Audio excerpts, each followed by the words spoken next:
Hola, muy buenas noches. Mi nombre es Tania Méndez y esto es A Través de la Toga. El día de hoy tenemos uno de esos temas de los cuales no nos encanta hablar, pero son nuestra realidad y es necesario tocarlo, conocerlo y saber más de ello. El día de hoy te vamos a platicar acerca de la desaparición forzada y para ello tenemos un invitado muy especial, muy capacitado, con ardua experiencia en el tema, el licenciado Abraham Sánchez Labastida. Abraham, muchas gracias por acompañarnos. ¿Qué tal, maestra? Muy buenas noches a todos y aquí estamos. Muchas gracias. El licenciado Abraham Sánchez Labastida es licenciado en criminalística y también tiene una maestría en criminalística y ciencias periciales en el Instituto de Ciencias Forenses y Periciales del Estado de Puebla.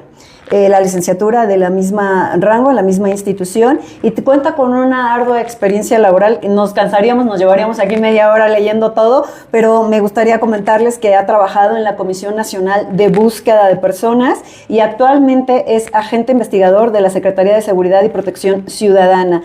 Tiene distintos talleres, cursos, diplomados, todos encaminados a esta búsqueda de personas. Muchas gracias, Abraham, por tu experiencia, por venir aquí con nosotros y pues platiquemos de esta desaparición forzada, ¿no? ¿Qué es la desaparición forzada? Pues, ¿qué tal, maestra? Muchas gracias por este espacio. Vamos a hablar un poco del tema. Es un tema un poco doloroso, triste y sobre todo muy humanitario para todas las personas que nos encontramos aquí relacionadas en la investigación, en la búsqueda de personas desaparecidas. Se nos vuelve cada día más complejo. La desaparición actualmente en México tenemos una cifra escalofriante, ¿no? De acuerdo con la Comisión Nacional de Búsqueda tenemos alrededor de más de 110,000 personas desaparecidas, a pesar que en años anteriores se han tratado de hacer diversas campañas de búsqueda de personas en vida y aún así pues no baja. Actualmente el tema se va volviendo cada vez más mediático. Recordemos que el tema de desaparición forzada es un tema que viene desde años anteriores. Podríamos hablar del tema de guerra sucia. En el tema de lo que es de guerra sucia, terminando lo que es la Revolución Mexicana, en el estado de Guerrero hubo muchos grupos paramilitares que lo único que querían para su pueblo eran caminos, escuelas que estuvieran comunicados a la capital, a otros pueblos. Entonces, desde ahí se desprende lo que es la desaparición forzada cometida por servidores públicos. Actualmente, como sale mucho en las noticias, en redes sociales, pues podemos encontrar ahora sí que en todo el país esta problemática. No tenemos problemática de desaparición, que es un tema real que se tiene que combatir con personas con experiencia y sobre todo que estén encabezadas en lo que es la Comisión Nacional de Búsqueda, comisiones estatales de búsqueda y sobre todo fiscalías. La importancia de tener este tipo de personas con amplia experiencia en fiscalías es porque se puede llevar una investigación sólida y sobre todo una integración de una carpeta de una persona desaparecida muy firme. Déjame regresarme un poquito. Para aquellas personas que no nos entiendan el concepto, porque este podcast está dirigido a personas de ciudadanos que están interesados en conocer un poquito más, pero que no tienen este lenguaje jurídico y que nosotros tenemos la obligación de aterrizárselos un poquito más. Me voy a regresar otro poquito, licenciado, si me lo permite, en decir que la desaparición forzada es la privación de la libertad con la anuencia, el permiso de la autoridad o incluso por autoridades, ¿no? Puede ser estatales, municipales o la Guardia Nacional, ¿no? Esta es lo que constituye como tal la desaparición forzada y es diferente la privación de la libertad y es diferente de un secuestro o de una desaparición de una persona por particulares. Y ahorita estaremos analizando estos conceptos como tal, pero quisiera ser muy puntual en que la desaparición forzada forzada es esta privación de la libertad por parte de autoridades o con el apoyo o la anuencia, el permiso de la autoridad. En esa tesitura podemos reclamar la desaparición forzada como una violación de derechos humanos y esta la reclamamos en el amparo indirecto, o también podemos nosotros ir a denunciarlo como una comisión de un delito. Y antes de entrar en este preámbulo como tal y de explicarles cómo funciona ello, a mí me gustaría que pudiéramos platicar acerca de lo que tenemos que hacer de manera inmediata, ¿no? Esfuerzo por erradicar esta desaparición forzada, por eso el licenciado Abraham está aquí, porque es uno de los elementos fundamentales que el Estado ya está utilizando para poder erradicar esta desaparición forzada. Y bueno, si usted o su familiar ha sido víctima de desaparición forzada, lo puede reclamar como una violación a derechos humanos a través del juicio de amparo indirecto, y son de los asuntos que se tramitan de carácter urgente. Es decir, de aquellos que en la madrugada usted va y levanta al juez, levanta al secretario para poder, o están ahí en el juzgado para atenderlos de manera inmediata, no importa la hora, porque en realidad las actuaciones tienen que ser de forma instantánea, ¿no? Y en el juicio de amparo indirecto así funciona. Gracias. Promueven el amparo indirecto, y en la promoción del amparo indirecto únicamente reclaman qué es esta desaparición forzada, cómo acontecieron los hechos, por parte de quienes acontecieron. Normalmente, o en una historia común que lo podemos llegar a escuchar, es llegaron unos policías o unos agentes ministeriales o alguien que se ostentó como policía estatal, municipal o como de la Guardia Nacional, se ostentaron nada más como tal y se los llevaron, ¿no?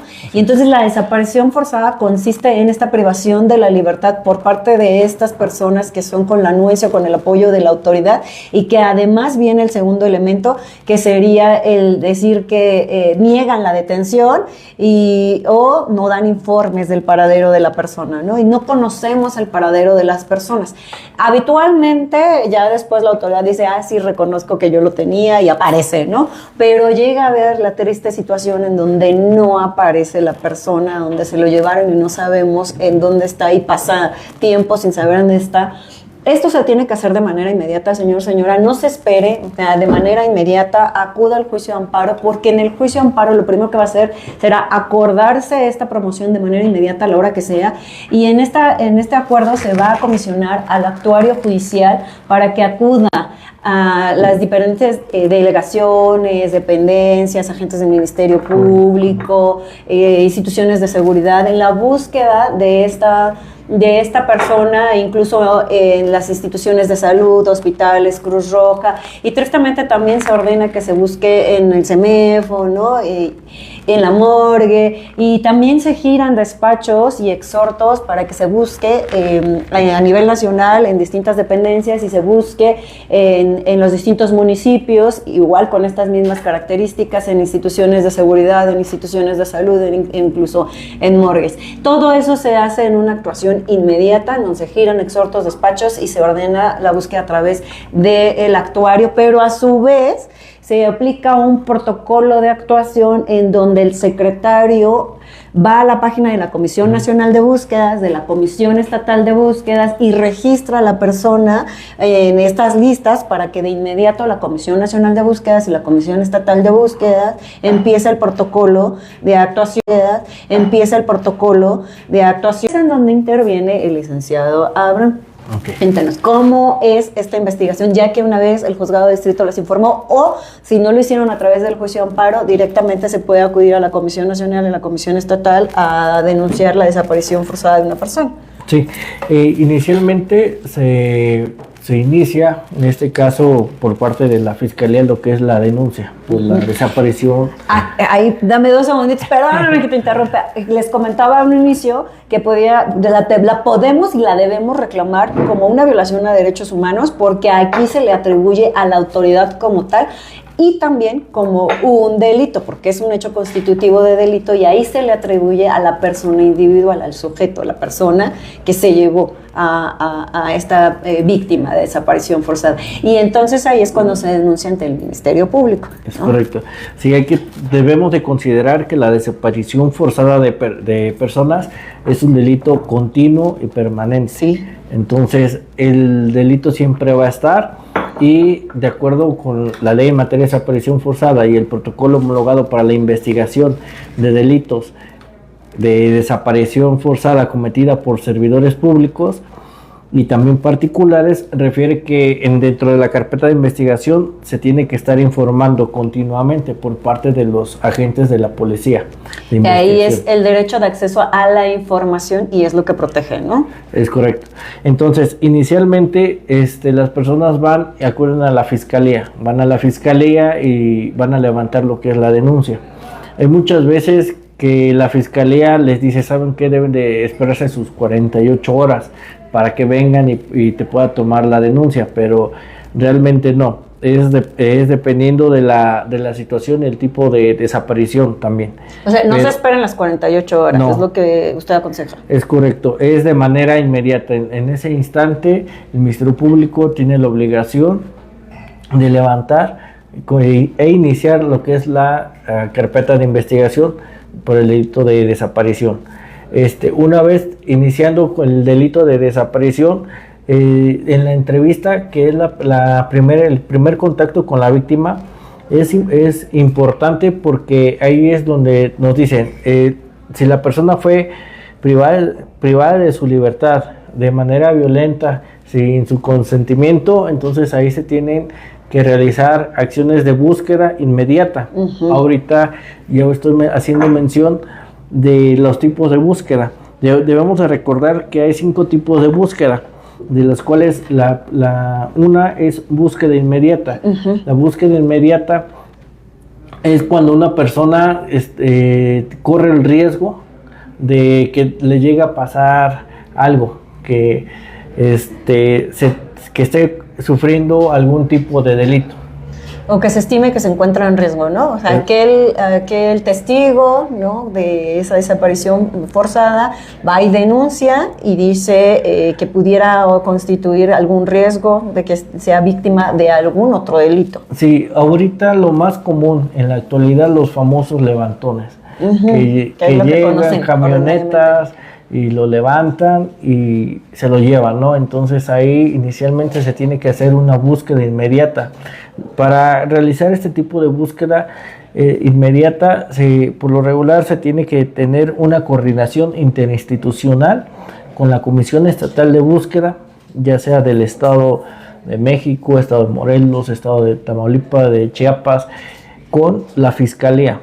En la Fiscalía especializada en delitos de desaparición debe de tener esa coordinación, toda vez que estas primeras 48 horas son muy importantes y estas 48 horas nos las refiere el protocolo para la investigación de delitos de desaparición, ¿no? Que este protocolo refiere que en esas 48 horas la persona, si lleva celular, ahí es donde se tiene que empezar a sacar sus geocalizaciones, empezar a sacar geocalizaciones para ir verificando más o menos en el mapa en qué dirección va.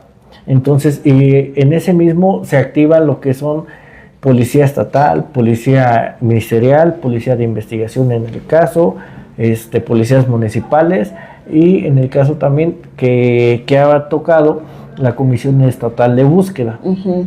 Entonces, y con esa presión que se empieza a meter por parte de los delincuentes, a mí me ha pasado, bajo mi experiencia, en donde sí han tenido resultados positivos.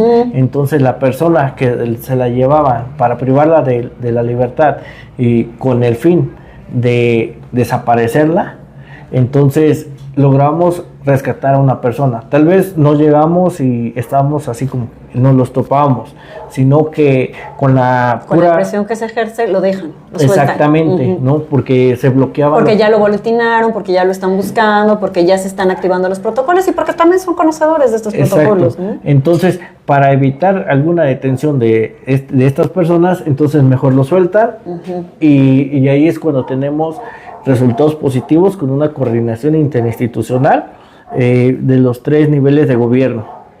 Tenemos también lo que es la búsqueda generalizada.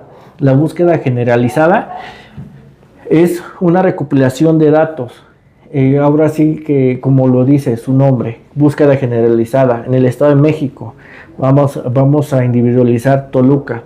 En Toluca vamos a hacer una búsqueda generalizada en la zona de, en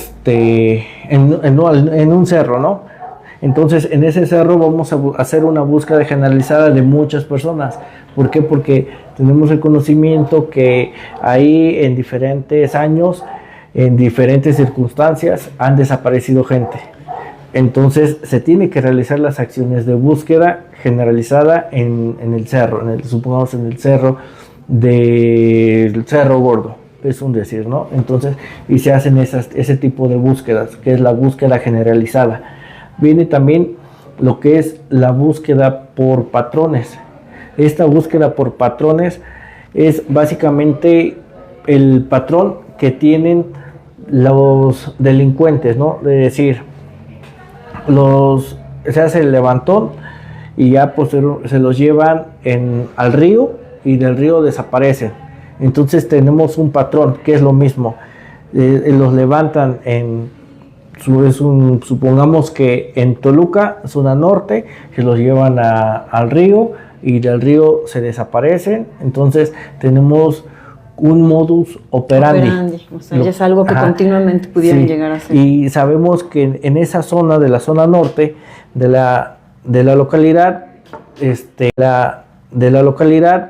se encuentra un grupo delictivo. Entonces ya sabemos el modus operandi, mismo carro rojo, misma camioneta negra, ¿no? Se los llevan para el río. En el río no tenemos muchas viviendas, muchos lugares para el terreno es muy duro, entonces por ahí nos va dando indicios que posiblemente los van ocultando en el río. Entonces ahí llevamos ese patrón del modus operandi, en este caso de los delincuentes. De ahí la importancia de notificar de manera inmediata y de hacer acciones inmediatas para encontrarlos en esos procesos que ya conocen, que ya saben, ¿no? Sí. Antes de que definitivamente ya no los vamos a encontrar. Sí. Definitivamente ya no los vamos a encontrar. Sí, actualmente en el Estado de México se han realizado diversas acciones de búsqueda en ríos, de los cuales se han tenido resultados positivos,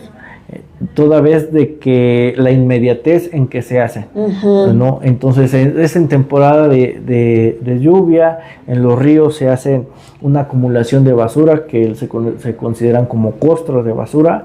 Entonces se utiliza maquinaria, se retira esa costra de basura y posteriormente se rastrilla y se va abriendo cada bolsa, y afortunadamente han tenido resultados positivos por parte de las madres buscadoras. Justo de ese tema te quería tocar. Entendemos que hay diferentes tipos de búsquedas, que algunas son fructuosas, incluso también hemos tenido muchas en donde vienen reclamando, como por ejemplo en el amparo, que vienen reclamando la desaparición forzada y luego sabemos que sí fue una detención legal y ya los encontramos en alguna institución, ¿no? Pero desafortunadamente también tenemos casos en donde no los encontramos y viene el siguiente derecho, que es el derecho a la verdad, el derecho a conocer cuál fue el paradero de tu familiar, qué fue de él, si encontrar sus osamentas, sus esqueletos, ¿no? Seguirlos buscando y no simplemente darlos por desaparecidos y ya. Y viene esta parte lastimosa que pues no podemos evitar, a pesar de que el Estado da un gran esfuerzo en tener herramientas, en tener el juicio amparo, en denunciarlo como delito y en tener comisiones especiales para buscar a estas personas, pero viene esto que pues no los podemos localizar, ¿no? Y que es la parte que realmente lastima completamente a la sociedad, y tenemos esta coadyuvancia de las víctimas, como son las madres buscadoras. También hay algunas otras, y cómo se coadyuva con estas madres buscadoras. ¿Qué hacen ustedes para apoyarse y ayudarse? Porque ellas siguen buscando. De acuerdo con el protocolo homologado de búsqueda, ahí no recuerdo bien si en su numeral 29 o 32 refiere la participación obligatoria de las víctimas, colectivos, asociaciones que participen en las acciones de búsqueda. La importancia de esto, de tener el conjunto, autoridades, familiares, colectivos, es la comunicación, toda vez que se genera información. hay muchas veces que los colectivos, los familiares no tienen confianza con las autoridades, toda vez que refieren es que no se hace nada, pero hay veces que las autoridades están esperando la información que proporcionen, no porque las autoridades van al lugar de los hechos, y empiezan a solicitar información a los testigos. Y nadie quiere decir nada. Entonces, y esa información sí les puede llegar a los familiares. Entonces, sí es importante este flujo de comunicación para tener resultados positivos. Y sobre todo en una búsqueda, más que nada es para que los familiares, los colectivos se sienten conformes de que las autoridades sí están haciendo su trabajo, ¿no? Porque hay tenemos actualmente herramientas de las cuales son importantes para trabajar una acción de búsqueda. En una acción de búsqueda se pueden generar 10, 15 pozos de sondeo. ¿Qué son los pozos de sondeo? El pozo de sondeo es una excavación no tan profunda, de aproximadamente 50 centímetros de profundidad, unos 30 centímetros de ancho por 30 centímetros de largo aproximadamente. Todo esto nos va indicando. Se realiza el pozo de sondeo cuando se encuentra una anomalía en la tierra, ¿no? Entonces, de las herramientas que te comentaba, tenemos lo que es el georradar. El georradar es un aparato que se utiliza en donde se pueden observar las anomalías en el subsuelo. Entonces, ahí el experto, que debe ser el geofísico, nos dice, no, tengo una anomalía en el subsuelo aproximadamente de unos 30, 40 centímetros. Entonces, para ir descartando que esa anomalía sea una fosa. Y ya cuando tenemos así la anomalía, lo que se procede a hacer es ingresar lo que es la varilla T. La varilla T es parte de la herramienta. Es parte de la herramienta de trabajo para las madres buscadoras.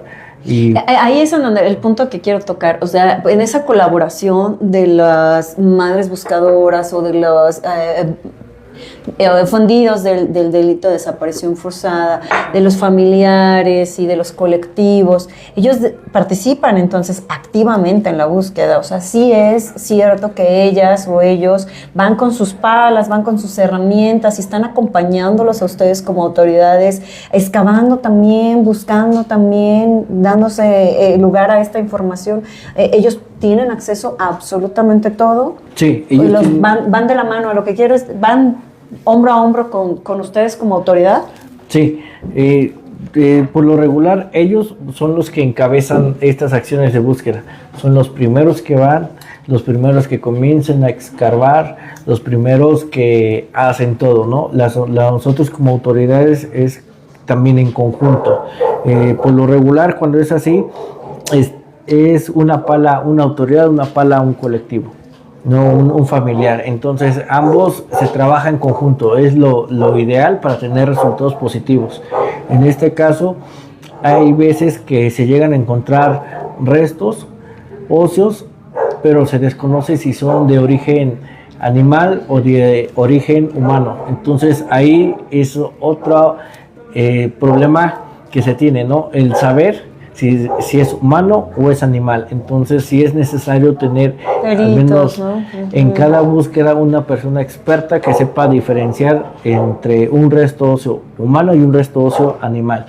Por eso es la importancia de que las comisiones estatales de búsqueda cuenten con perfiles como antropología, arqueología, o personas que tengan el conocimiento para identificar un hueso con el otro. Y en este caso, toda vez que hay veces que a las madres buscadoras no tienen como tal el conocimiento, a pesar de que ellas se capacitan, hacen un gran por esfuerzo. Sí mismo, hacen, aparte de que se andan capacitando, andan tomando sus cursos y se van a buscar, y luego de ahí también hacen búsqueda en vida, andar pegando boletines. Entonces realmente para mí es un tema un poco es muy muy humanitario, porque las personas que tienen que andar realizando este tipo de acciones de búsqueda deben de hacerlo de corazón, ¿no?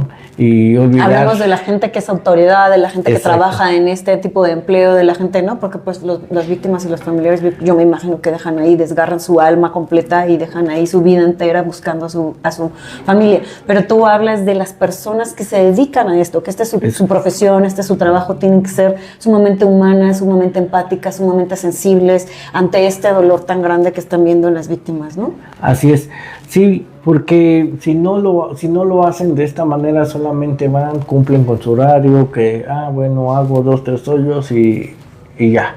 Pero no, o sea, las personas deben ser comprometidas con esta gran labor, que no cualquiera. Hay muchos, me ha tocado con muchas madres que me dicen, ¿sabes qué? Es que yo no sabía que existía y sobre todo de personas desaparecidas. Y sobre todo, no olvidemos la investigación, que van de la mano, la búsqueda con la investigación va de la mano.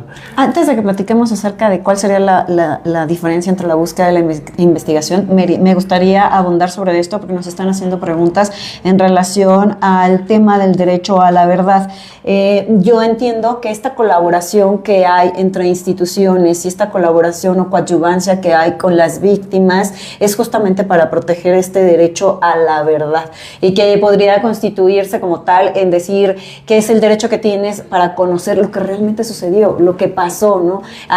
Esto se ha establecido a nivel internacional, ¿no? En donde se ha condenado al Estado mexicano a que empecemos estas búsquedas para garantizar el derecho a la verdad de las ofendidos, o sea, que son las familias de aquella víctima de desaparición forzada. Saber qué fue lo que sucedió con su familiar, qué pasó, por qué pasó, cuándo pasó y tratar de seguir buscando y encontrar, aunque tristemente y lastimosamente ya no los encontremos con vida, ¿no? A esto nos referimos con el derecho a la verdad, a conocer lo que sucedió, lo que pasó, y si pudiéramos saber por qué pasó, pues mucho mejor, pero en realidad es enfocado a decir qué fue lo que sucedió y en dónde está, ¿no? Y ahí es en donde se advierte si hubo o no intervención del Estado mexicano, ¿no? Así es. Ahora sí, Abraham, cuéntanos, ¿cuál es la diferencia entre la búsqueda y la investigación como tal? Como sus mismos nombres lo dicen, ¿no? La búsqueda son las acciones que se realizan en campo a fin de la localización de la persona. Uh-huh. La investigación son los datos que se van recopilando para la integración de la carpeta, para dar con uno o posibles perpetradores, por así decirlo. Para este conocimiento de la verdad. Es correcto. O sea, no solo para encontrarlos, sino también estas investigaciones son para llegar al conocimiento de la verdad. Sí, entonces en la investigación vamos también para tener detenidos y para localizar. Uh-huh. Y la búsqueda vamos a localizar, ¿no? La importancia de la investigación. Con la importancia de la investigación se realizan diferentes actos de investigación, como es la inspección del lugar de los hechos, actas de entrevista, inspección de vehículos, solicitudes de información a diversas instituciones, como lo comentaba. Hay muchas veces que se realiza una detención y no la reportan. Uh-huh. Afortunadamente, actualmente, si queremos saber de nuestra persona, de nuestro familiar, que no tenemos conocimiento en dónde se encuentra, tenemos el Registro Nacional de Detenciones. Justo ahí te voy a detener tantito porque es sumamente importante lo que el licenciado Abraham va a decirles, este Registro Nacional de Detenciones. Ahí van y lo buscan. Si no está ahí, por favor vaya y denuncie la desaparición forzada, ¿eh? Porque en cada que un elemento policíaco detiene a alguien, de inmediato lo tienen que registrar, ¿cierto? Es correcto. De acuerdo con el protocolo de detenciones, refiere que las autoridades, en este caso policías, tienen de 4 a 6 horas para registrarlos, para realizar este Registro Nacional de Detenciones. Y este Registro Nacional de Detenciones es único. Si tienen algún familiar en otro estado y no tienen el conocimiento de dónde están, Ahí tiene que lo aparecer. pueden checar. El Registro Nacional de Detenciones, y ahí les va a salir en dónde fue en qué lugar se llevó la detención, y lo más importante, ¿A dónde lo trasladaron? Exacto, a dónde lo van a trasladar. Entonces, esta herramienta nos ha ayudado mucho, porque hay veces que nos llegan y nos dicen, es que vengo a reportar la desaparición de mi hijo. Bueno, está bien. Antes de generar la carpeta de investigación, se realiza este apoyo. Realiza este apoyo, no nos lleva ni 10 minutos realizar la consulta, y ya de ahí, derivado de los resultados, ya se genera o no se genera la carpeta de investigación. De la carpeta de investigación. ¿No? Ahora, comentaba de los actos de investigación. ¿Por qué? Porque hay veces que al momento de que se realiza una desaparición forzada, es importante también las cámaras de seguridad. Cámaras de seguridad particulares, cámaras de seguridad de lo que es el C4, dependiendo en cada entidad federativa, lo pueden llamar C5, C2, Centro de Comando y Control, y entonces C5, C4, C3, ¿no? Las cámaras de seguridad pública de cada estado. ¿Por qué? Porque hay veces que uno llega y te dicen, es que es una camioneta negra, como referencia lleva un golpe en el cofre, o está pintado en el cofre. Entonces se da aviso a lo que es 911, pero ya para esto ya las mismas víctimas ya lo reportaron, y de que se dé el aviso ya uno va a reafirmar más la información que se tiene. Entonces ya se empieza a monitorear por las cámaras de la ciudad en busca de una camioneta roja con un golpe o con una seña, algo que lo individualice a manera de identificar posibles rutas de ese vehículo, ¿no? Posteriormente, ahora retomo otra vez la importancia de las 48 horas, ¿no? ¿Qué tal? Sí, todo va relacionado, ¿no? Entonces, si en esas 48 horas no sale la persona, entonces se hace otra vez ese análisis de cámaras de seguridad. Primero, las públicas, lo que es pertenecientes a la Secretaría de Seguridad, se da el seguimiento. Una vez que se da el seguimiento, para tener más detalles de ese vehículo, se empiezan a buscar cámaras de seguridad de particulares. Con las cámaras de seguridad particulares hay muchas veces que se tiene mucha información, porque no en todos lados hay cámaras del sistema de seguridad pública. Entonces, y de ahí se va identificando el vehículo. Posteriormente, en días o semanas posteriores, se puede seguir rastreando ese vehículo en lo que son cámaras que son arcos carretera. Si llegáramos a tener alguna placa, y ahí va a registrar si llega a salir o entrar a la ciudad, ¿no? Entonces, ¿por qué es importante este análisis en las videograbaciones de las cámaras? Porque hay muchas veces que todo va de la mano. La desaparición va de la mano con la delincuencia, ¿no? Entonces, si llegan a realizar alguna detención en ese vehículo de personas armadas, entonces pues se puede relacionar el vehículo, toda vez que en la carpeta se encuentra ese análisis de que ese vehículo participó en la desaparición de esta persona. De una persona. Entonces, perdóname, ahí que te interrumpa. Todo esto que estábamos hablando de la búsqueda de la técnica de investigación tratándose de desaparición forzada, que quedamos que es por parte de elementos de la autoridad como tal. Pero ¿cuál sería la diferencia? Y si se hace, entiendo yo, que este mismo protocolo se aplica también con la desaparición de personas que no tienen que ser necesariamente por parte de una autoridad, que sería lo que tipificaría la desaparición forzada. Me refiero a una desaparición entre particulares. ¿También se hacen estos elementos de investigación? Así es. Sí, lo que es el protocolo que para las fiscalías se llama así: protocolo de investigación para los delitos de desaparición forzada cometida por servidores públicos y desaparición forzada cometida por particulares. Entonces, hablamos de que estos mismos lineamientos no necesariamente tendría que ser por parte de una autoridad, no necesariamente es que lo levantó una persona que se ostentó como policía o como agente del Ministerio Público, como de la Guardia Nacional, sino una persona cualquiera. También puedo aplicar y solicitar que se apliquen estos protocolos de búsqueda y de investigación de manera inmediata. Así es. Sí, los protocolos siempre...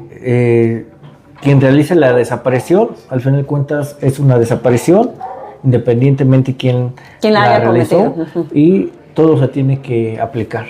¿Y se hace también de manera inmediata? Así es. Lo ideal es que se haga de manera inmediata. Lo ideal, pero es que ahí viene la pregunta de los 64,000. ¿Qué hace el señor, la señora que nos está viendo, que llega al Ministerio Público a denunciar la desaparición de su familiar y que el Ministerio Público le dice, hay que esperar 48 horas? O sea, ¿qué hacemos? Yo ya les dije que pueden ir a promover el amparo indirecto de manera inmediata, ¿no? Pero eso es para la violación a derechos humanos. Pero yo quiero, y que además en esta violación a derechos humanos nosotros también les vamos a dar aviso a ustedes para que de manera inmediata estén aplicando los protocolos y estén haciendo estos actos de investigación. Pero ¿qué hacen ellos si acudan al Ministerio Público y les dicen, espera hasta 48 horas? ¿Qué hacen? Si el Ministerio Público no lo hace, entonces para eso se encuentran las comisiones estatales de búsqueda. Van directamente a la Comisión Nacional, a la Comisión Estatal. A la Comisión Estatal. Cada estado cuenta con una Comisión Estatal de Búsqueda. Ahí pueden comenzar a generar lo que es el reporte de la desaparición de la persona. Independientemente que si fue de manera violenta, que si fue de manera voluntaria, entonces se tiene que generar este reporte. Y aquí nos preguntan, ¿cómo puede actuar en un primer momento en particular para indagar más sobre esta desaparición? ¿Qué es lo que tiene que hacer de manera inmediata esta familiar o persona testigo que vio este levantón? ¿Qué es lo que tiene que hacer de manera inmediata? Llamar a las autoridades, ¿no? En este caso el 911, ya hay líneas seguras como es el 089, que es la 089 y 911. Denuncia anónima. El 089 es la denuncia anónima. No, acabo de ver, y no me quiero meter en problemas, pero acabo de ver cómo levantaron al vecino. Entonces marco 089 y les digo santo y seña lo que vi y ahí nos vemos. Es correcto. Entonces, sumamente importante eso. Sí, y es que lo más importante, la herramienta para una búsqueda siempre va a ser la información. Esa es la herramienta primordial, porque sin información no se puede llegar a un objetivo, ¿no? Sí, ¿qué hace la autoridad? Pues no tiene nada. Sí, entonces sí se complica, si así es complicado, se vuelve más complejo. Oye, y antes de entrar a esta otra pregunta que me están haciendo, a mí me gustaría que habláramos también de si existen protocolos especiales para la búsqueda de los infantes, de niñas y adolescentes. ¿Hay protocolos especiales? ¿Se hace igual de manera generalizada que con los adultos o sí se hace en otras formas? Sí, actualmente se encuentra el protocolo adicional para niños, niñas y adolescentes para su búsqueda. Uh-huh. En este se basa en el interés superior de la niñez, uh-huh, en donde se le debe de dar mayor prioridad, ¿no? Actualmente hemos visto que hay muchos niños que se los llevan, uh-huh, ¿no? Que se los llevan, que dicen, no, es que yo no puedo tener hijos y pues vi este niño y me lo llevo. O sea, se les hace algo muy fácil, ¿no? Pero realmente en este caso, ahí es donde se aplica lo que es el protocolo, si en una persona adulta se comienza la búsqueda inmediata, en un menor es lo más rápido, ¿no? Como nos dicen, pues es para ayer. Uh-huh. Se tiene que trabajar, pero a la brevedad. Y ahí, de igual manera, para tener resultados positivos, es muy importante tener esta coordinación con las autoridades.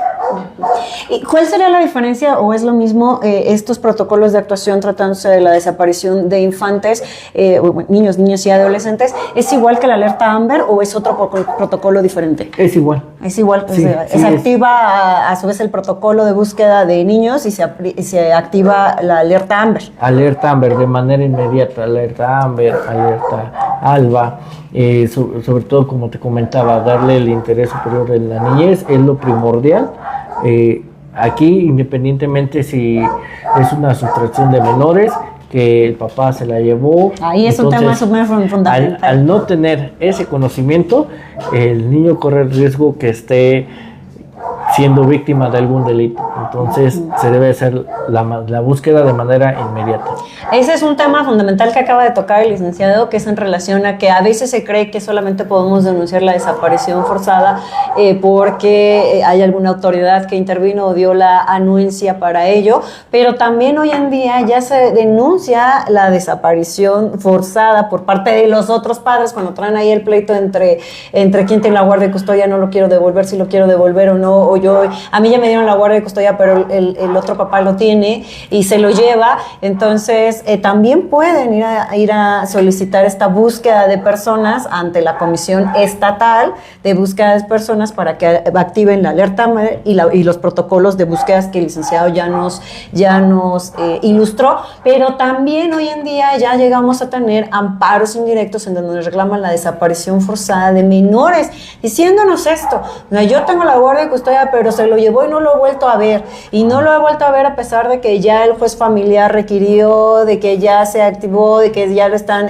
requiriendo para la entrega, pero yo no lo he vuelto a ver. Bueno, pues el licenciado Abrams ya les acaba de dar una herramienta fundamental de lo que pudieran llegar a hacer, o a través del amparo indirecto, porque como les dije desde un inicio, nosotros también en este protocolo, cuando tenemos asuntos de desaparición forzada, lo primero es ingresarlos al sistema de búsquedas de la Comisión Nacional de Búsquedas y la Comisión Estatal. Nosotros a la vez lo hacemos a la par de la nacional y de la estatal. Entonces, bueno, pues aquí son muy buenos tips que les están dando en caso de tener este tipo de situaciones que, si bien no pudieran ser desaparición forzada como originalmente la conocemos, pues sí es una desaparición de una persona que es ilegal, y que entonces se tiene que activar estos protocolos de actuación para proteger el interés superior de los niños, niñas y adolescentes, a efecto de evitar que se cometa con ellos algún delito, ¿no?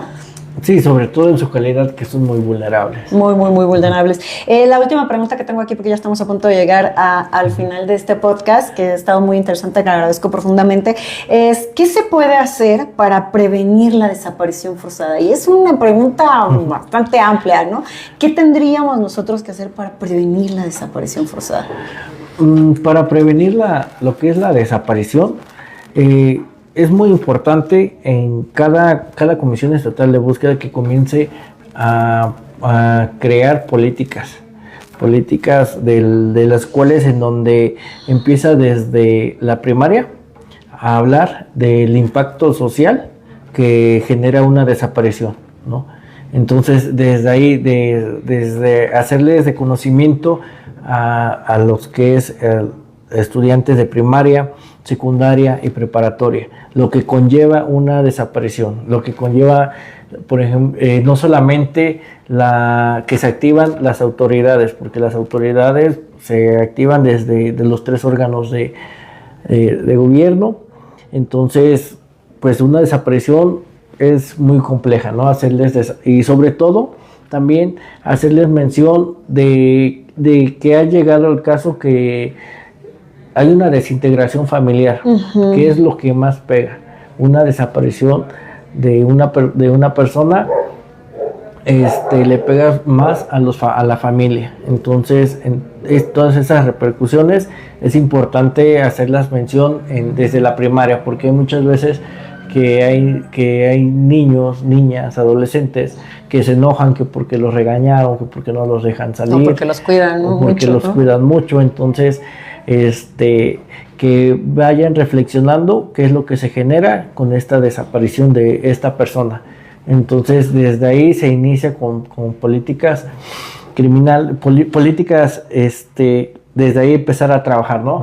Posteriormente, en cuestión de autoridades, es importante que la sociedad sepa que existe una Comisión Nacional de Búsqueda con el fin de buscar personas desaparecidas, y también que en cada estado cuenta con una comisión estatal de búsqueda para personas desaparecidas, porque hay muchas veces que las personas no saben qué hacer, no saben a dónde denunciar, toda vez que piensan solamente que es el agente del Ministerio Público, pero deben de considerar que también se encuentran estas instituciones que pueden realizar las acciones de búsqueda. Entonces, también otra de las políticas es la capacitación a policías municipales, que es el primer contacto que tiene la sociedad.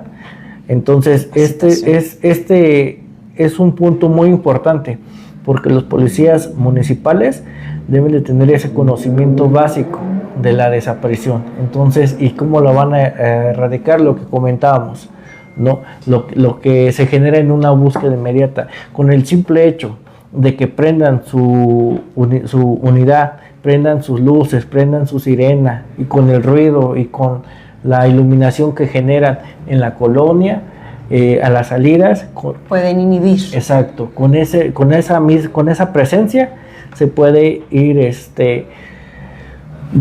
batallando un poco lo que es la criminalidad y sobre todo la desaparición, que va de la mano. Qué importante todos los temas que tocas, Abraham. De verdad te agradezco mucho por estas conversaciones, porque en realidad pues la desaparición forzada de personas es una violación de derechos humanos y un delito que lastima profundamente a la sociedad, ¿no? Y en donde se ven violentados los derechos a la identidad, el derecho a la libertad, el derecho a la familia, a vivir sin violencia, ¿no? Y el derecho también al conocimiento de la verdad, de lo que ya hablábamos, que es lo que defiende o que se ha establecido que en el Estado mexicano se tiene que proteger este derecho a la verdad, este derecho a conocer qué pasó con tu familiar, y se lesiona muchísimo tratándose del delito de desaparición forzada. Y bueno, pues Abraham ya se los dijo, debemos tener una cultura de concientización, una cultura de denuncia, una cultura de reacción rápida, ¿no? Inmediata. No se esperen las 48 horas, de manera inmediata denuncien. El licenciado Abraham ya les dijo, pueden denunciarlo de manera anónima al número 089-088. 089-088, por favor anótenlo, ojalá nunca tengan que usarlo, pero si un día lo requieren, ahí lo tienen, 088-089 o al 911. Esta cultura de la inmediatez es lo que le va a poder dar a las autoridades la posibilidad de encontrar a su familiar rápido y con vida, sin que lo hayan lastimado más que el susto que se llevaran, ¿no? Y bueno, pues también decirles, reiterarles que la desaparición forzada también constituye una violación a derechos humanos y la deben también reclamar con independencia de que la denuncien como delito con la persona física. También la pueden reclamar como una violación a sus derechos humanos de parte de la autoridad y señalar a las autoridades responsables, con independencia que después resulte que no era una desaparición forzada. Bueno, se activan estos protocolos de actuación que son de manera inmediata.